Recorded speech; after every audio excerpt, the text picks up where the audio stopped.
changing their mind from the paint on a sign. Is there anyone who really recalls ever breaking record off for something someone yelled real loud one time? If we could identify just one specific characteristic of those who have succeeded significantly at something substantial versus those who have failed, I'm quite certain that the difference would be the ability to keep a focus on an overarching goal rather than being undone by mundane circumstances and situations of life. And along with it is an ability, having focused on that goal, to not allow creature comforts and distractions from happening and taking away from that goal, even embracing the delayed gratification of large goals in the deference to small but minimally rewarding steps of progress along the way. When coaching my high school teams, I always took the opportunity on the first long bus road trip to an away cross-country meet to ask this question on the bus: why are we doing this? Why are we doing this? I mean, what is this all about? What is the goal? I mean, you tell me, I would say to them. And the answer is, well, we're gonna win today. We're gonna beat Catoctin High School today. And I said, well, yeah, well, of course we're gonna do that. Yeah. Well, because we want to be county champions. Well, we're gonna do that. We want to be conference champions. Mm-hmm. Yeah. We want to be state champions. That's it. That's what it's all about. We want to be the champions of the state of Maryland. I said, yeah, we're planning on doing that. Well, okay. It's about teaching us about health and fitness and yeah, that's a component of it. I mean, I can tell you for sure you'll look back in 10 years and you'll just marvel at what great shape you're in, and what you are able to do now will be really impressive to you in a few years. But no, this is it. It's bigger. It's bigger than all of those things. And the reason we do this is to provide for you a co-curricular educational activity in these formative kind of years of your life to help you with the idea of setting big goals. But then realizing that in having set those big goals, there are all these other steps that you have to work through day in and day out in practice and so on to get to those big goals. Because just as you could not walk into our cross-country program and be a star runner, you cannot be that way in life. There are goals that you will have to set. There will be difficult times in life. When you go to education and career, and when you go to family and your child is sick and it has some grave disease, you're going to think, how am I going to battle this? I want to get to this point. These are the steps in between. It's to teach you all of those kinds of things. Vince Lombardi, the well-known coach of the Green Bay Packers, and I expect the Hammerbecks to give me props here today for this. I didn't expect that, though. All right, that's enough of that. But Lombardi, of course, is immortalized by the Lombardi Trophy for the NFL. Was famous for this quote: "Sometimes the clock runs out, but we don't lose in the end." My dad, I talked recently about what it was like growing up with being adopted really by my grandfather, and growing up with someone who had grown up he himself had grown up in the early 1900s on a farm, and long before mechanized equipment had come and electrical power and all those kinds of things. And it was just the most incredible bedtime stories that have stuck with me my whole life. But he would talk about what it was like plowing with two gigantic farm horses and plowing fields, even as a young boy going out and plowing. And I asked him once about this idea of, keeping your eyes off in the distance. And he said that when you plowed a field with a team of horses, that you had to not fix your eyes on anything right in front of you, but you had to look off in the distance, because if you looked to the side or looked down, when you got to the end of the furrow and you looked back, it would have a lot of curves in it. But if you kept your eyes fixed ahead, you could go straight. In fact, he said, if you didn't do that, what would happen is if you're looking down and you're not seeing ahead, the plow might catch something, and when it caught something, it would suddenly pop up, and the handle of it would just clip you a good one right in the kisser, you know. And so he said you had to look off ahead into the distance. You know what we do in life is we get off course. Our lives kind of get zigzagging patterns across the fields of life, with the rocks of life causing the plows of our lives to pop up and smack us one when we take our eyes off that goal of following Christ by looking ahead to him and looking to him as we look to him, looking to the values of eternity. Another way of saying this is that what we tend to do sometimes in life is that we often take over writing the story of our lives. That's our title today, Jesus as the author of our story. What we tend to do is take over the authorship of our lives. And God has a great storyline for each of us. The scriptures say this in multiple places about God's plans for us and his perfect will, his best for us. But we don't like that a lot of times because it doesn't seem to be going the way we think it should. And so we like to grab the pen out of his hand, take charge, as it were, grab the wheel, and write our own story for our lives. How's that work out for you when you do that? Well, today I want to talk to you about what it means to endure again in the Christian life by letting Christ be the author of your story. I mean, hey, what would it be like if you're reading a biography of someone who had absolutely everything go right in their lives? I mean, they were just charmed at every turn of life. They never had any really big obstacles or problems in life. They always had everything they needed. They grew up in great circumstances. Their lives were just magnificent in every way. Everything they did, everything was great about it. Would that make for a really interesting read, a great biography? I don't think so. I think you'd find it really rather boring. You want to see about obstacles that people face and how they handle them. And as we're looking at in terms of how we walk with Christ, how Christ carried someone through difficult times and turned what were difficult times into great prosperity and blessing for his glory and that person's good, our good. And so why would we want our lives? Why would we expect that our lives should be that way? And God's not being faithful to us if our lives aren't that way. Why should we not expect and even glory in the things that are difficult and the hard times of life, that we trust how God can take us through those times of life? You caught my eye while I was talking about that, Tim Thorpe, and what God has done in your life in the last year, and beating cancer and all of that, and how you walk through that. That's the kind of God we have, who you would like to skip that chapter, wouldn't you? But now that it's over, what a great God thing has been done in your life.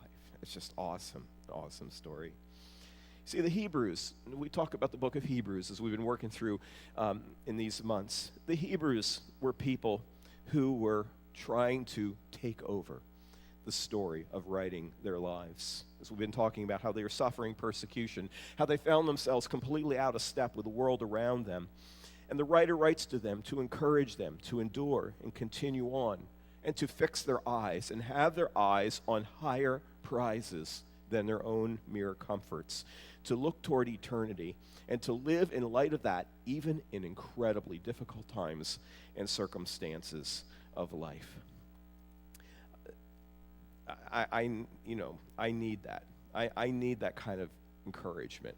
I get discouraged at times, and the darkness settles in really dark and big and in heavy ways. And I have to stop thinking about the little things, the imperfect irritations around me, and get refocused again, and my eyes up and my head off to the distance and toward the ultimate grander goal and prize. And so today from Hebrews, what I would like to do in Hebrews chapter 11 is talk with you about four major ideas. First of all, seeing the principle of faith a certain confidence that we can have in unseen realities. We're going to look quickly at some illustrations of faith, secondly, through some of the major characters of Abel, Enoch, Noah, and Abraham. Then we're going to make application upon that faith principle, and that application is to have our eyes up toward an eternal perspective. And finally, fourthly, to be encouraged to live by faith by reflecting on the stories of others of biblical character and others of faith more close to our times who have gone before us and run the race. And as we see their lives and stories, we can be encouraged with our own.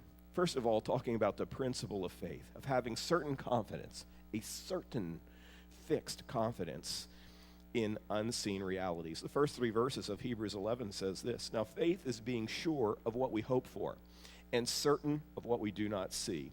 This is what the ancients were commended for. By faith, we understand that the universe was formed at God's command, so that what is seen was not made out of what was visible. So we have a statement here of a principle. And looking up the words that are used here, if you happen to have your King James Version and that's what you're familiar with, and you remember that from youth, and I certainly do. I mean, all my scripture memory is still in the King James, if that's where you started. King James gets it right in this one with the way that they translate the original language. It says that faith is the substance or the essence of what we hope for and the evidence of what we do not see. The word for substance speaks of the constituent elements of something, and the evidence word is one that leads to something that builds and leads to a conclusion or a conviction. So it's not so much that we have here a definition of faith, as some might say, but a statement of what is the fruit of faith, that you end up with a certainty about life that extends beyond the things you see, beyond the things that are a part of the physical world, to that which is the true reality of the spiritual and the eternal world. So what kind of categories of life do we need to kind of discipline ourselves to think this way and to have this principle, to look for eternal realities? Well, and the whole issue of happiness and contentment in life. We're often tempted to look for it as it seems like the rest of the world is looking for it, in the bright lights and the exciting things of life. Or secondly, the idea of a soul-level contentment and connection and relationship. And we tend to look to others around us to fulfill that piece of our lives. And again, there's nothing wrong with the good things of this world. There's nothing wrong with wonderful relationships in this world. But ultimately, our soul's need is for relationship with God through his Son, Jesus Christ. And that's how we need to be fulfilled. A third category, perhaps, is in the whole area of security. We're tempted to seek security by the accumulation of material things, to know that we are safe in days ahead, rather than trusting ultimately in God for our security. In the second verse here, the Hebrews, the readers here of this writing, were told that their ancestors were commended for having that kind of faith that went beyond the realities of the physical world, for trusting God for things they did not see or experience. And it's a timeless principle that remains true for us today. And don't you ultimately want to be a person who is commended by God? And the answer to that is in these verses that we look to and trust him for unseen realities. And again, in verse 3, accepting the reality of things we cannot see or fully explain. I mean, this is the very essence of existence. There's all the stuff about creation. The verse here speaks about how God spoke and called the world into existence. Nobody was there to know or see that or explain it. I don't think science will ever explain it. I don't think creation science will ever explain it. And some folks with a real big scientific bent never really quite understand why I just can't get interested in the varied arguments. I believe the scriptures say that God called it into being, and how that was and how many years ago that was, and how the evidence of the universe and the rock strata and all those things speak to how that may have been. I just don't need to know. I don't need to know. I don't fault those who have a fascination and interest in it. I just don't need to know that. I know that God has called it into being. I can trust in that because I can trust in him. And so this is kind of a fork in the road for many folks. And it also is a fork in the road to whether you are going to allow, ultimately, the story to be written by God or you to write your own story. Because if ultimately you believe that you're not really the creature of a creator to whom you are responsible and to whom you can trust to write your life's story, if you believe that you're just the latest, best evolutionary buzz of out of the primordial soup, and it's come to something so awesome as you are, and that makes you like captain of your own story, and so you can write your own story versus trusting how God will write the story of your life. We can trust in God. That is a principle. We can trust him in faith. We have some illustrations of it in the text in verses 4 to 12, secondly, that talk about some of the main characters of the Old Testament.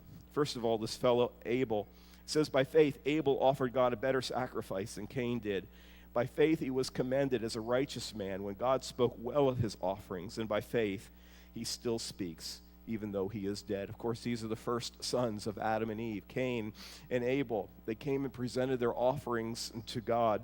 Some people say that Abel brought the appropriate offering and Cain did not, but it seems that more in the text the idea is of the attitude of the worshiper, that Cain did not come in the right attitude in the way that God had said, but Abel approached God rightly. And so he is an illustration of it's timeless illustration from the beginning of mankind that speaks to us of coming to God in the right attitude. Secondly, we see Enoch in here, verses 5 and 6. By faith, Enoch was taken from this life so that he did not experience death. He could not be found because God had taken him away. For before he was taken, he was commended as one who pleased God. And without faith, it is impossible to please God, because anyone who comes to him must believe that he exists and that he rewards those who earnestly seek him. There is a principle of life. You don't have to be a Hebrew and Greek exegete to understand that basic truth of life. That God blesses those who have a heart for him and seek him out and want to walk with him. And Enoch is an illustration of this. The Old Testament character Enoch, we don't know much about him other than he loved God and he walked with God, and at some point God just said, hey, walk this way, and called him up to eternity to be with him. A third character we see is Noah. Noah, it says, by faith, Noah, when warned about things not yet seen, in holy fear, built an ark to save his family. By his faith, he condemned the world and became heir of the righteousness that comes by faith. And Noah stands for us as an illustration of faith in the absence of visible realities. Now, there is a view, and again, this is kind of harking back to, I'm not a scientist, I don't know how these things work, but there is a view out there that actually Noah may have never seen rain, that the earth was surrounded by a vaporous canopy, as we know from some of the other planets in the system that have these sort of canopies around them, and that actually that is how the earth was watered, from above and from below, the scriptures say. It may be that the guy never saw rain. If he never saw rain, he never saw a flood. God said there's going to be a flood, and they're going to build this boat, in whatever way it is. There is Noah building this boat out in the middle of nowhere. And the years and years of him doing this, he is preaching, it says, to his generation, to the people who came around and surely mocked him. But in over a long period of time, of unseen realities, he moved forward and trusted in God. And God saved him and saved mankind through him and his family because of his faith. And then we see Abraham. Abraham is a person of faith in the face of unfulfilled dreams. Do any of you have some unfulfilled dreams? Has that ever been a part of your experience? In verse 8, it says, by faith Abraham, when called to go to a place he would later receive as his inheritance, obeyed and went, even though he did not know where he was going. You may recall that he was from way to the east, that he lived in a prosperous time in a prosperous place, and somewhat later in life he was called by God simply to pack up and go to a place I'll show you. Didn't even tell him where it was, just pack and let's go, and I will show you where we are going. Now we know that he received promises, but at that point he didn't even have those promises. And so his faith involved leaving comforts and securities of family and surely business in the most thriving economic center of his day. It involved, secondly, an uncertain future. He did not know where he was going. Imagine being told by God to pack up your stuff in a Ryder truck and just head west on I-70, and I'll show you where you're going. What would that be like to pick up everything you have, leave it all behind, and just go and follow God? So it thirdly, of course, involved a great deal of obedience, even in the absence of seeing what God would do. And so verse 9, it says of his faith, it says, by faith he made his home in the promised land like a stranger in a foreign country. He lived in tents, as did Isaac and Jacob, who were heirs with him of the same promise. So his faith involved a lack of comfort. It involved a lack of quick rewards. It involved a definitive lack of permanency and certainty. It says he made his home, or maybe in your translation, he sojourned, is the word that's used there. Those words speak of a temporary residence, words that are used elsewhere to speak of a tent, a canopy, a temporary type of a shelter. But then it says, a little later in the verse, that how he lived, and that's a different word. It's a word that speaks of a permanent dwelling. So he permanently lived in basically a tent, in a temporary type of arrangement, traveling around in a nomadic fashion. The only property Abraham ever owned was a burial cave for his wife and family. Imagine God saying to you that I'm going to give you everything around you. I'm going to give you the tri-state area as your inheritance. But you spent all of your time living from one Motel 6 to another, where they say they leave a light on for you. You know why they leave the light on for you at a Motel 6? Because they can't find the switch to turn it off. That's why. Imagine living in a place like that from night to night for your life, being told you're going to inherit everything that is around, and you inherit nothing except a place to bury your wife and your family and a little bit of piece of property in Rose Hill Cemetery. That's it for what you own, but you have a promise of God that's going to be fulfilled not in you, but in generations beyond you. Verse 10, it says, for he was looking forward to the city with foundations, whose architect and builder is God. So his faith involved a long-range picture.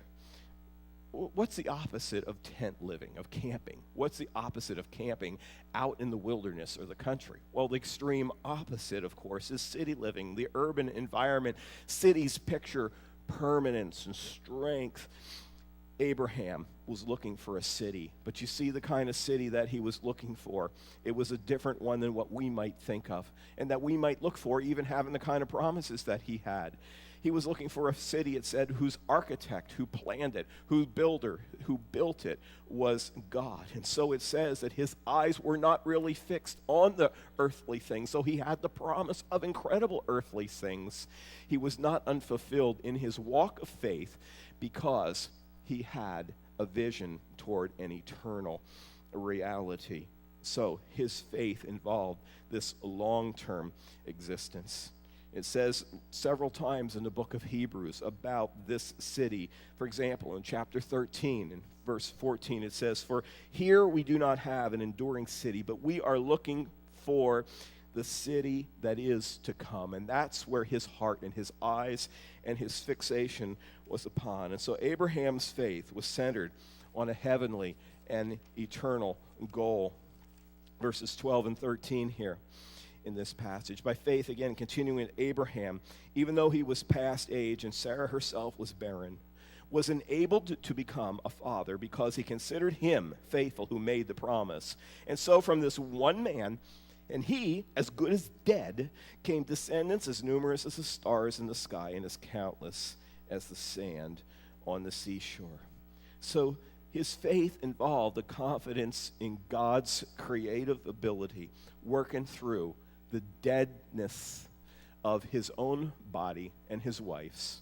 When he looked at Sarah, she didn't look so good for making babies.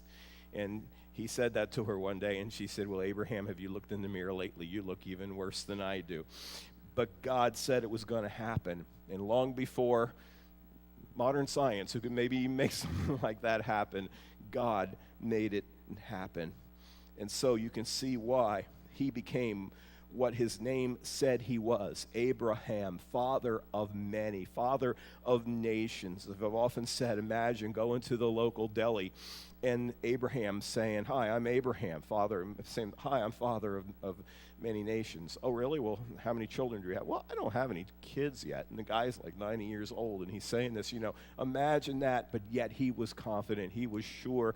The scriptures we're not going to read go on to talk about how he, even in faith, offered Isaac. And we get the idea there why he was willing to even put his only son, the son of promise, to death, because he believed that God's word was so strong that even if he did it, he would raise him back up from the dead. And of course, you see how that looks forward to the true and better Isaac.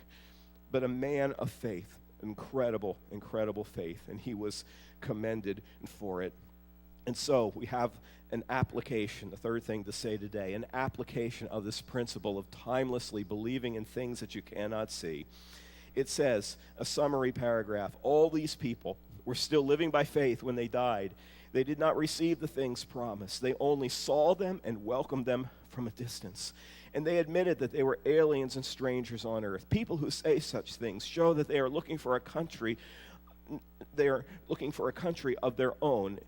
If they had been thinking of the country they had left, they would have had opportunity to return. Instead, they were looking for a better country, a heavenly one, and therefore God is not ashamed to be called their God, for he has prepared a city for them. This is how we find success in the Christian life, by following in this direction and not going back to some place from before, not going back to a place where so many of the world live, where their operation is all by sight and by experience and the evidentiary elements of life around them.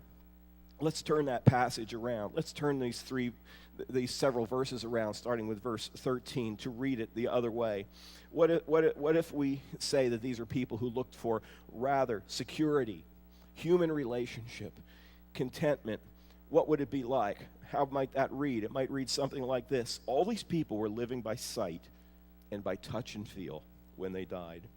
They sought to receive in the here and now the things promised by God for heaven.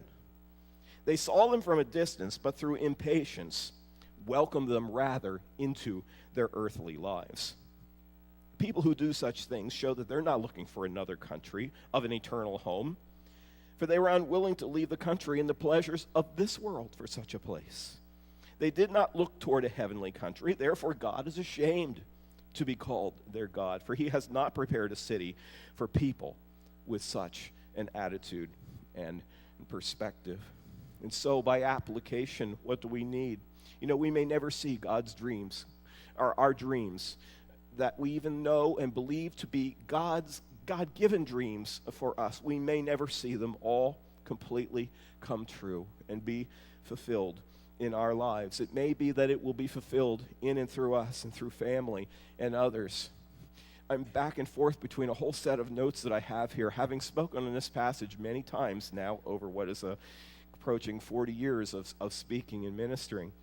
And it was interesting. I saw an application that I had for this back in the 80s where I said, I don't feel like a lot of my dreams are coming true as fast as they are. And maybe it will be that it will only happen through my 3 sons and what God may do with them. Well, of course, I ended up with 5 sons. And now those 5 sons are grown, and the application is the same. It may not be that all the dreams and personal aspirations I have will come true for me. It's not going to happen. A lot of it's going to need to be passed down, and that's why we talk about generations here, to want to see God bless through the generations of our family. I don't think any of my guys are here today, so I can talk about them. I'm just pleased with 2 of my guys are today working with churches and evangelical free churches where they live. They're getting involved in small group ministries and leading some of those efforts and so on.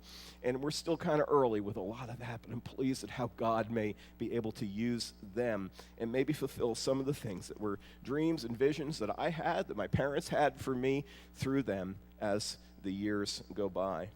Our ultimate, second thing to say about application, our ultimate faith and affections must be set upon a higher world. We've got to set our eyes higher than this world. We're never really going to find contentment here because it's a sin-infested world. Everything around here breaks. The car always breaks. It always does, Like I got roof shingles falling off my house right now. I'm just so annoyed about that because I got to figure out what to do about it. But that's the way this world is. It's always annoying. It's always winding down and falling apart, but there's a better place. And that's where we need to set our eyes and affections and head and live in that direction. A third thing to say is we must remember to be regularly mindful of our God who makes somethings out of nothings. That's what God is about. To be mindful that God is able to do that in and through us, in our lives and in circumstances and situations and in times when it doesn't seem like anything is going well or right. Remember, we must. The main idea, the mother of all main ideas, that what God wants from us is to trust Him. To trust Him. And that's why Abraham, in spite of many monumental failures of his life, is the biggest star in the sidewalk of fame in the heavenly way boulevard of those who had faith and trust in God. Because the reality is that in our lives, in a fallen and sinful world, we're going to spend most of our time waiting and praying and hoping and trusting in spite of circumstances around us that don't seem to be moving in the direction that we believe is even God-given passions that we have for what God would do through us and surely would be great and glorifying to Him and pleasant for us.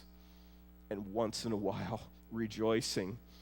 And that bolsters our faith to continue to hope and to trust. But we must choose to continually walk toward the future and toward the true reality. Abraham, Isaac, Jacob, all of these would be those who would have this reality. As it says in the passage, they would forward it further, and none of them, it was said, would be those who would go back to Ur and back to the comforts and fitting in comfortably to the society of that day because their eyes were fixed out ahead of them. Let me jump down to sort of the final section today in the way of encouragement for us, that we need to finally then be encouraged to live by faith through the lives and the stories of others who have gone before us. There's no denying the reality that life can be hard in a sinful and fallen world, as the end of chapter 11 says. But jumping forward to chapter 12,